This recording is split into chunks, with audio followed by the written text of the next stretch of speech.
All right. I've got a very special guest today. It's Joel Glass. He's the Chief Communications Officer of the Orlando Magic. Joel, thank you so much for taking the time to speak with me. And I wanted to start off with the beginnings of your career. You were originally a journalism major in college, and you went off to go into communications. Why did you choose journalism? Was it because of the writing that you really wanted to be a great writer? Because that's probably one of the most important skills in communication. What was your mindset at that time? Well, I could take you back a little farther, Joe. Like a lot of little kids, I wanted to be a professional athlete. That's what I wanted to be. And I was really the only one that at the time didn't realize I was too slow, too short, too weak, couldn't really hit a curveball. I played baseball in high school.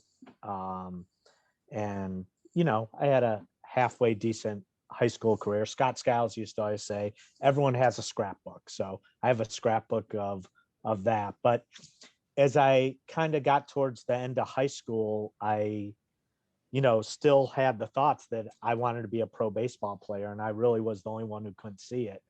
And so I kind of credit my parents who the summer before I went off to college sent me to work in a meat packing plant on the south side of Chicago. And after about 6 weeks, because I'm a little bit slow, uh, I said to my dad, I said, "What are you doing to me?" And he said, "If you don't work hard in school, that's how you'll end up." So that was kind of my epiphany, my moment. And so I went off to school, and then I asked my dad a question. I said, "Well, what am I going to do?" Because all I really knew was, playing baseball and so forth. And he said, "If you can learn to write, you can get a job." So I went off to the University of Iowa. My first day on campus, I walked into the school newspaper, the Daily Iowan, a very well-respected college newspaper. And I said, "I'm here. You don't have to pay me. Just teach me how to do this." And they sent me off to a cross country meet in the middle of Iowa somewhere, probably hoping I would never come back. But I did. And I wrote for the school newspaper, and I kind of got trained as a journalist, and I did some work for, I'm going to date myself now, but for UPI, doing Iowa football reports. I did some work for the Chicago Tribune, covering apartheid rallies on campus. And then in the summers, I got my big break working in the Chicago White Sox public relations office. And so in essence, I was kind of trained both ways as a journalist, how a journalist thinks during school.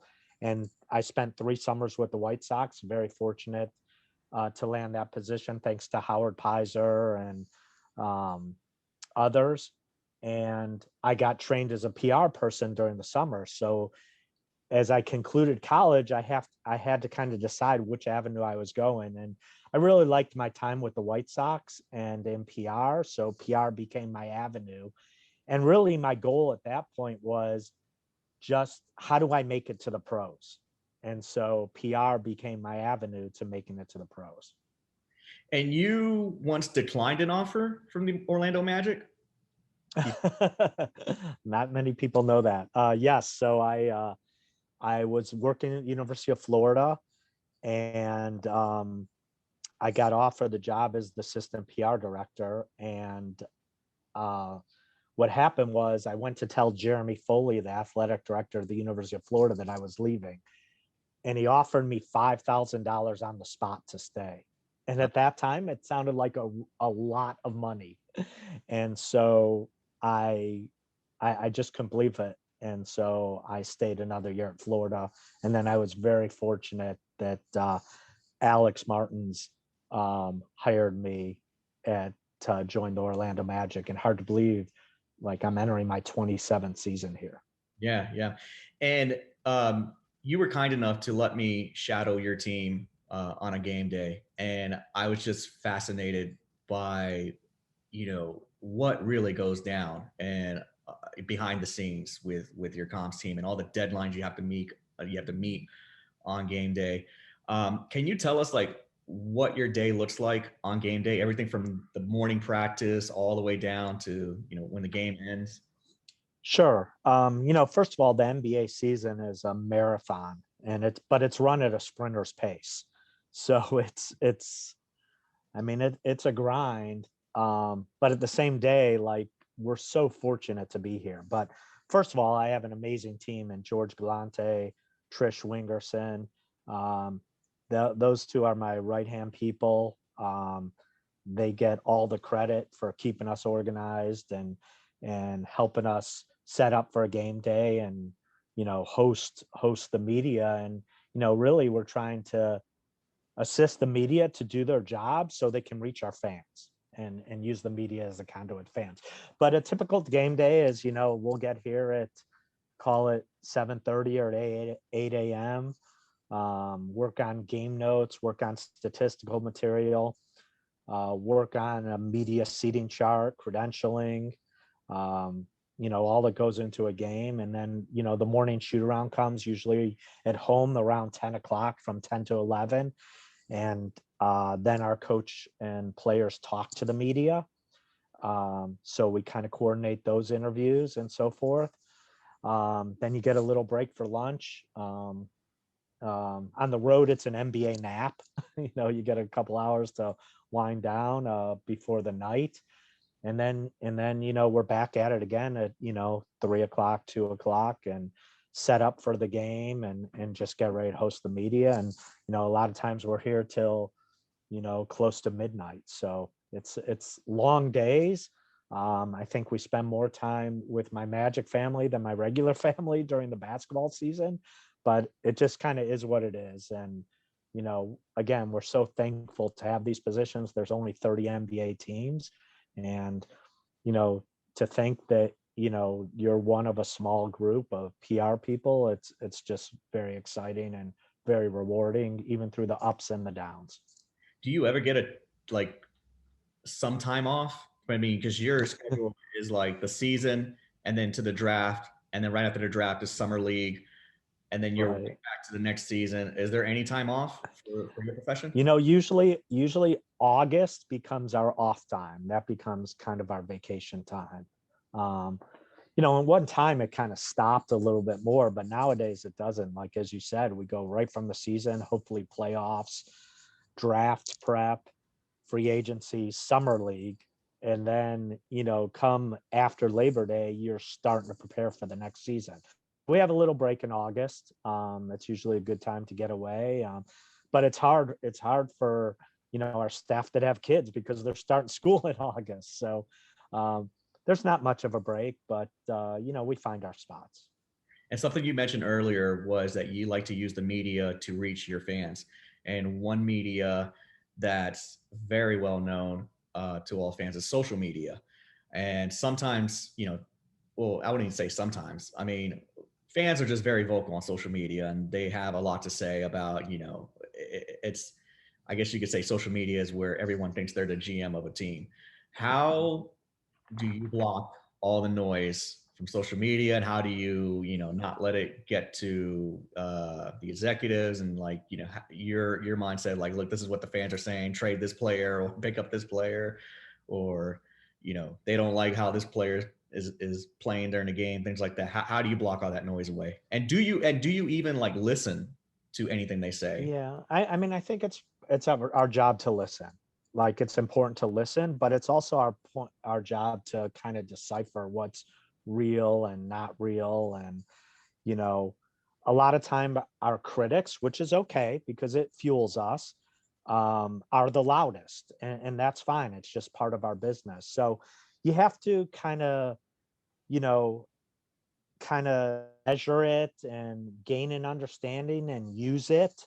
But at the same time, you can't have it overpower you, and you have to just try and make the right decisions on a daily basis. And what's right is usually what's right and what's good. And a lot of times we don't have all the hindsight that comes on social media. Like, after it's done, it's easy to be right. So, we kind of temper it. And, a part of it is the education with our players and our staff and so forth, and trying to use social media to your advantage and to reach fans, but not let it overpower you that you read every single thing. And I know one particular group of people whose opinions absolutely matter to you are the reporters themselves.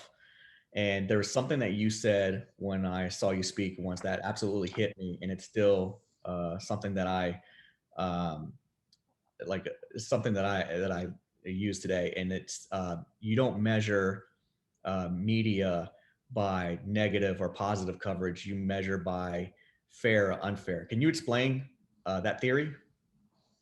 Yeah, I mean, you're a great listener, Joe. I appreciate that. But yeah, I mean, positive and negative are part of our world. Like, and it's, and negative is fair is okay. Like I say, my biggest concern is what's fair and what's unfair. Like, are people only getting part of the story, or are people regurgitating just part of it? And so that's the thing that I really pay attention to. Like, we understand there's going to be negativity out there, and a lot of it's fair. Like, if we're not putting the ball in the basket or not playing well, like, we're professionals. We understand that there's going to be negative press, and probably a lot of it's deserved. So that's the thing I worry about more than anything, fair and unfair. The other thing I like to talk about is that I tell our people 20% of the people will love us no matter what happens, and 20% will hate us no matter what happens. We shouldn't be concerned with the people that hate us. We should kind of use that as fuel. um, but they're going to hate us no matter what. And then there's 60 in the middle. And it's our job to keep the people who really like us, our advocates, our stakeholders, and then try and influence as much of the 60 as possible in the middle to our side, to be advocates of ours. And that's kind of like how I view image as being defined, like a 20-60-20 rule. Yeah, and you mentioned earlier you've been doing this for 27 years now. And so that means you've been around since the Shaq and Penny days of the Orlando Magic. Is it true that Shaq once lifted you up and dumped you in a trash can? That is true. Good research, Joe. But that was my welcome to the NBA moment. So we were in, I believe, Boston, and it was my very first preseason game on the road. And Alex Martins was a PR director at that point, and so he was kind of teaching me the ropes. And so one of the NBA rules is you have to open the locker room within whatever 10 minutes after the game to the media. But Alex had told me that the veterans, check with the veterans before you open the locker room or give them a heads up. So I'm like, I got this, Alex. I got this. Like, it's been, I spent 10 years at the University of Florida. I went to the Final Four. I've been around big events and so forth. So we're in Boston, and I say, it's getting close to that 10 minutes. And I say to Shaq, hey, big fella, I'm going to open the locker room. And he is like, he looks at me, don't do it, bro. I'm like, okay, you need a little more time. I got you. I got you, big fella. Like, I'm doing him some big favor. And so another couple minutes go by, and it's, I'm watching that clock tick and not wanting to come home with a $25,000 fine on my first NBA road trip. Um, Especially when I'm making like $32,000. So that wouldn't be a good thing to come home with. But so I say again to Shaq, hey, I'm an open locker room, big fella. And he's like, don't do it, bro. I'm like, what's going on here? Like, what am I gonna do? So I said it again. He said it again. And finally, I walked over to the locker room door and I opened it to the media, and he walked open to me, picked me up. My feet are dangling, and he put me in a trash can. So that was my welcome to the NBA moment. And for that moment, I was Shaq's rookie. I mean, you've seen so many ups and downs throughout the years working for the Magic. Is there one or two particular moment that absolutely stands out to you and that you'll never forget? Our deep playoff runs, uh, obviously the end of the Shaq era, hoping the year after the first finals run in 95 that, that next year, hopefully we had learned and so forth. And then obviously Michael Jordan came back and kind of became Superman again. So that was a bit painful. And then obviously the breakup of the team there. And then, the 2009 run was so special, and, to win the Eastern Conference and really come closer in the finals than a lot of people will ever, maybe they don't remember, but we were right there. Obviously game one, we were deer in the headlights, and game two, had a chance to win at the end, and, came home to a great crowd in game three. You always felt we would get game three, that first game in the, at the arena. And then, game four, we, went to overtime, and Derek Fisher hit that big three. And those are just painful moments. But the runs are what's great. And at the end of the day, it's the people you're around, all the people I've met, the relationships you have that make this so special. And just knowing from my standpoint, like I kind of made it to the pros, and kind of hit one of my goals there. But now I'm trying to chase that championship ring. And, like Jeff Weltman says, it's a great time to be a Magic fan. Like early on, our fans never went through the heartache. And I think that's part of being a fan. You have to go through the pain to realize how good the great times are. And, to be in the finals in the 5th year of existence, and, never really went through a lot of pain. So it's good. The journey is good. The journey is fun. And especially to be on the ground level of the journey, the buildup of the 2009 team. And then we had a window, and, hopefully now we'll do the same thing. Another important skill to have if you're doing communications for not just an NBA team, but I guess any team, is managing crisis communications. And I know there's times where sometimes a player will, have a situation off the field or off the court. How do you handle that? What's the step-by-step crisis comms? If it hits you, how do you handle that kind of situation? Yeah, I mean, the one thing I always say about crisis is if you start preparing for a crisis, when it happens, you're way too late. And we do a lot of scenario planning, and the keys are you have to acknowledge the situation and then make a real attempt to fix it, and then fix it. And we have various crisis communication models, which are step by step. We have tons of statements prepared, and a number of scenarios. And you just have to almost prepare every day. And one thing that I do is part of my morning reading is I read how people respond to various crises, and it's not just sports. And I kind of keep a library of how they respond and the things they do. And so it's kind of like you have to be a lifelong learner in terms of a crisis. And we have other models where you call the police at this point, and you get your working group together at this point, and you come up with a standby statement at this point. We have all those step-by-step instructions, but you really have to prepare for a crisis like every day. I always go back to Chuck Daly, our former coach, rest in peace, but Chuck used to say every day's a crisis. So it's just what it is. And you just have to prepare every single day for the next crisis. Gotcha. And I know someone you've worked with in the past is the late Richard DeVos, who the family still owns the team. What was probably the best lesson or advice that you got from Mr. DeVos himself? Well, I mean, Mr. DeVos was such a caring person. And I think that's what I took away from him the most. And I always made it a point to him, especially later in his life, that as the season wound down, I would go and thank him and Helen, his wife, and just thank them for the opportunity they gave me and the privilege it is to work for the Magic and how much they've done for my family. And invariably, every single one of those conversations turned back to me. And they asked me how my kids were doing and how I was doing.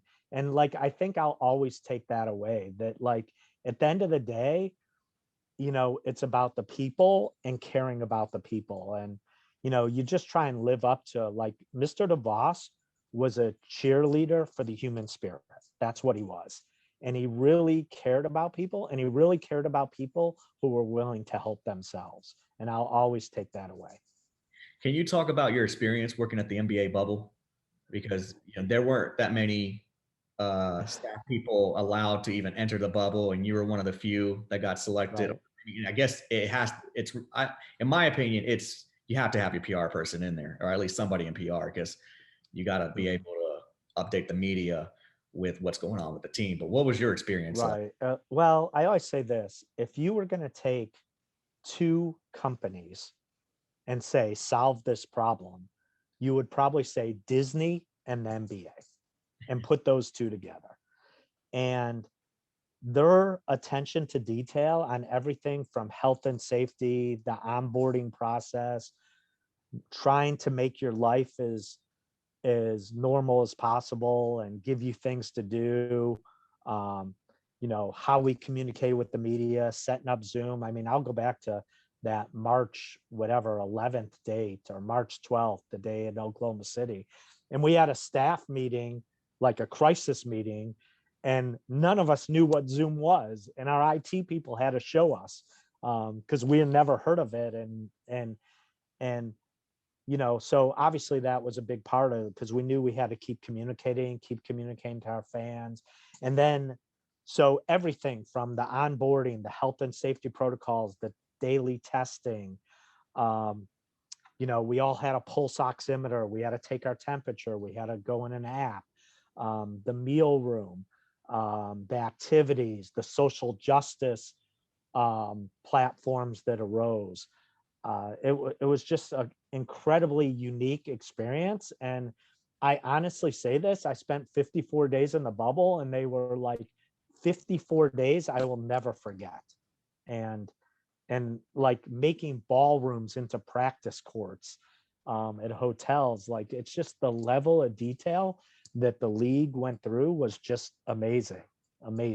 And I think Commissioner Silver, Alex Martins, was one of the 8 people, our CEO, who he gave credit to for saying, hey, don't forget about us when you're starting this, because we have it right here in Orlando. So it was just spectacular. And, we saw the local vendors get involved, and it was an amazing period in this league that we may never see again. Was it all business and work, or did you actually get Disney and the fun person? There was a lot of fishing. I did have my golf clubs. Disney made the golf courses available to the NBA at certain times. And so, got a lot of fresh air in that regard. So, and just the camaraderie with the players, and, who become your family and you're with every day, and we're going through it together. And, I'm in a different situation. My kids are grown. I'm not sure they knew where I was, as long as I had Cash App and Venmo and PayPal, like, they were fine. I did feel for the people who had young kids, and that was a tougher situation for them. And I they made an amazing sacrifice to get the league going again and bring basketball back. And as we saw what happened with the NBA, the world followed. When the NBA closed down, the world kind of closed down. When the NBA started up, here comes sports again. So I give the league and Disney and Advent Health, our partner at Advent Health, an amazing kudos to them. And a few more questions. Since you've been around for so long, obviously technology has changed the way we're getting our news, how we're watching the game. What do you think has been the most dramatic change in technology, or what do you think has been the biggest game changer since you first started working in sports comms and then today? Yeah, I mean, like you said, Joe, social media, like, now everyone's a reporter. Wrong fast is okay. It's that's the by far the biggest change, and trying to manage through that and educate ourselves on it. I think we were fortunate, like, Twitter started during our 2009 finals run, and our guy here, Dan Savage, who runs OrlandoMagic.com, does a lot of our digital content. he was like, we got to start this. And I'm like, what are you talking about? Like, we had no idea. But like, we amassed an incredible fan base. So there are advantages, and you're trying to reach your fans, um, directly too, to augment your media responsibilities and so forth. But that's the biggest change. Like, I always tell people, like, when we had Shaq and Penny, we were the Warriors before the Warriors. Everywhere we went, people were waiting, at hotels, at games, and so forth. But we didn't have social media then. And so I think there's a lot of positives to it, and I think there are negatives. And I think one of the things is we stopped talking. Like, it's called social media, but it also drives us apart, which is really interesting to me, because it's really not social media. It's almost can be anti-social media. Yeah. So you have to learn to balance it, but it's obviously here to stay, and it's part of our world. And like I tell our people, it's part of our world, and we have to learn to deal with it in the best way possible. Something you said earlier that I can totally relate to, and I do this a lot too, is like how you is watching the news to see how other people manage their crisis. And there's actually one particular moment I want to ask you about. And um, what was your team's? What were you guys going through? It was the infamous Dwight Howard press conference with Stan Van Gundy, and there was all the rumors that there was tension in the locker room. Dwight wasn't getting along with Stan, and then when I saw it at that moment, I was like, this looks like a PR stunt that like Dwight is just going over and trying to hug and trying to like squash all that rumors. A, was that plan? Like, you know that was coming? And B, how did you just handle that situation in general? Well, I would say that, it's not a secret. Yes, there were tensions, and tensions between Stan and Dwight.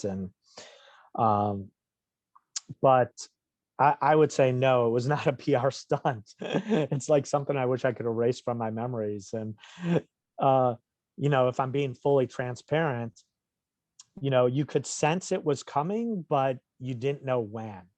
And actually, Dwight um, had walked out the door of the facility, and I was with him.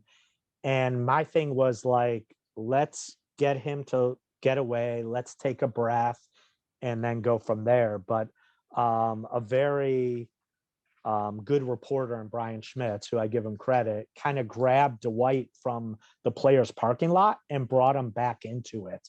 And so from there, it was, out of our control. And Dwight was surprised. There was no time for briefing. And it kind of just was what it was. Gotcha.